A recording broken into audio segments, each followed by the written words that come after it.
அன்பின் வணக்கம். நாள் 178. கவிதை 178. கவிஞர் ரேவா. கவிதை: பிறழ்ந்திடும் ஓசையில் பிறக்கிற பாவங்கள்.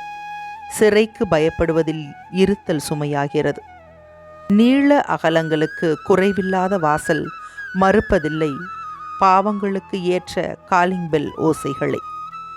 சத்தம் திறக்கிறது அனுமதிக்கிற நொடிகளை. அவரவர் சித்தாந்தம், அதற்கேற்ற தர்க்கவாதம். நுழைதலில் சாத்தியமாகிற பயணம், பிழைப்பு வாதத்தால் மறக்கிற மௌன நாடோடியின் பாத நிழல். குவிகிற நிழலின் கருணை விடுவிப்பதில்லை வெயிலை, மாறாக பதுக்குகிறது. பழக்கத்தின் சீர்தோஷணம் சிறை வைக்கப்படுவதில் கெட்டுவிடும் பழக்கம்.